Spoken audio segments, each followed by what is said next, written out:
नमस्कार दोस्तों, आप सभी का मेरे चैनल पर फिर से स्वागत है। दोस्तों, दिवाली आ चुकी है और साथ ही उस पर मेरा नया वीडियो भी। इस वीडियो में मैं फायर क्रैकिंग बैन के बारे में बात करूंगा। ये तो हम सभी को पता है कि इस बैन का इम्पैक्ट हमारे एनवायरनमेंट और साउंड पोल्यूशन और स्मोक पोल्यूशन को कम करने में कितना ज्यादा रहेगा। पर जैसा कि हमारे बड़े बूढ़े हमेशा कहते हैं, there are always two sides to a coin, और इस सिक्के का दूसरा पहलू मैं आपसे वाकिफ करवाने आया हूँ। तो इस वीडियो के एंड तक देखते रहिए और मेरी उम्मीद है कि इस वीडियो के एंड में आप ये सोचने के लिए मजबूर हो जाएंगे कि क्या ये दिवाली सच में सभी के लिए खुशी वाली है।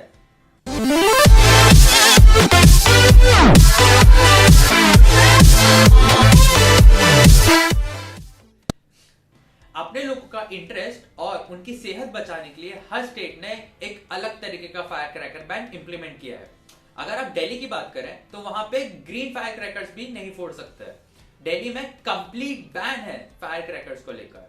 कर्नाटका, सिक्किम, वेस्ट बंगाल, राजस्थान और उड़ीसा ने भी फायर क्रैकर बैन किया है और साथ ही साथ कुछ पेनल्टीज भी लगाई हैं अगर आप इन कानूनों का उल्लंघन करते हैं तो। कुछ स्टेट्स ऐसे भी हैं जिन्होंने कंप्लीट बैन नहीं किया है पर पार्शियली कर दिया है, जैसे पंजाब और हरियाणा। इन दोनों ही स्टेट्स में आप 8 से 10 बजे तक फायर क्रैकर फोड़ सकते हैं, पर उसके बाद आप ये नहीं कर पाएंगे।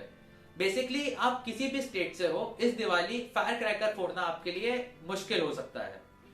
जैसा कि मैंने पहले कहा, हर स्टेट ने अलग तरीके से फायर क्रैकर्स को बैन किया है। अगर हम मध्य प्रदेश की बात करें तो recently MP government has also decided to ban firecrackers, पर सिर्फ वो जिन पे देवी और देवताओं की फोटो है, to protect the sentiments of the people, environment को बचाने के लिए नहीं।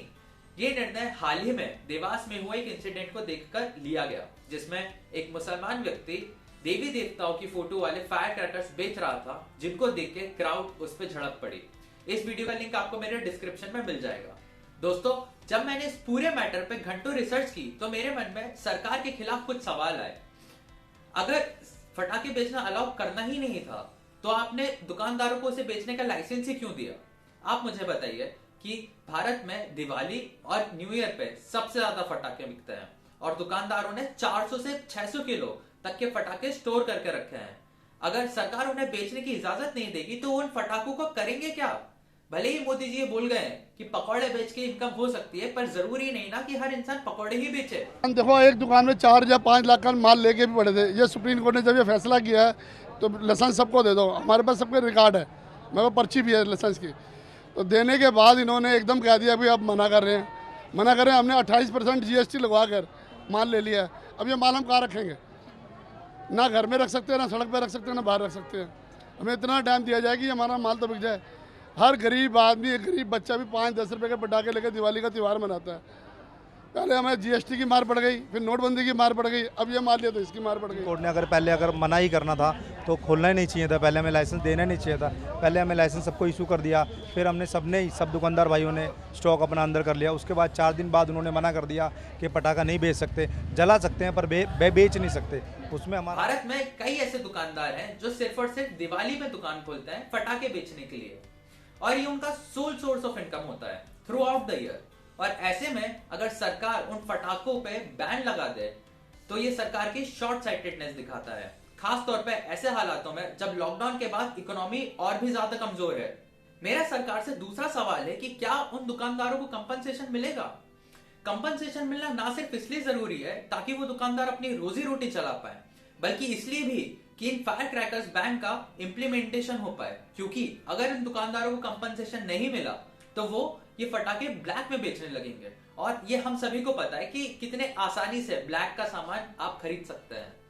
दोस्तों, मेरा यहाँ पे कहने का मतलब नहीं है कि मैं फायर क्रैकर्स को सपोर्ट करता हूँ, बल्कि मैं तो ये कहना चाहता हूँ कि फायर क्रैकर्स आर्टिकल 14 में बिलीव रखते हैं। जी हाँ, वो किसी में भी भेदभाव नहीं करते, भले ही वो दिवाली का दिन हो, वो आपका बर्थडे का दिन हो, या कोई इलेक्शन रैली का दिन हो, वो हर दिन सेम पोल्यूशन बचाते हैं। तो एक दिन में ये फायर क्रैकर बैन करने से पोल्यूशन कम नहीं होगा, बल्कि उसे साल भर करना पड़ेगा। फायर क्रैकर्स को साल भर बैन करने से ना सिर्फ पोल्यूशन कम होगा, बल्कि इन दुकानदारों को कोई और मीन्स ऑफ अर्निंग देखने का मौका भी मिल पाएगा। क्योंकि ये हम सभी जानते हैं कि कोई नया कानून बने या टूटे, नुकसान सिर्फ और सिर्फ हम जैसे आम आदमी का ही होता है। दोस्तों, हमें हमारे शहर, राज्य और देश को सिर्फ एक दिन नहीं बल्कि साल के 365 दिन पोल्यूशन से बचाना है। तो कोशिश करिए कि आप ये मैसेज और ये वीडियो जितने लोगों के साथ शेयर कर सकते हैं उनके साथ शेयर करिए, और ये बात सबको बताइए कि दिवाली सभी के लिए खुशहाल नहीं होती। कुछ लोगों के लिए ये फाइनेंशियली और मेंटली डिप्रेसिंग भी हो सकती है। कोशिश करिए कि आप उनका साथ दें और उनकी मदद कर पाए। दोस्तों, अगर आपको ये वीडियो पसंद आया हो तो लाइक करिए और सब्सक्राइब करिए। अभी तक 90% व्यूअर्स ने ये चैनल सब्सक्राइब नहीं किया है। किसका इंतजार कर रहे हो भाई? आपके लिए बहुत सारे वीडियोस प्लान्ड हैं और सब्सक्राइब नहीं करोगे तो कोई भी अपडेट नहीं आएगी।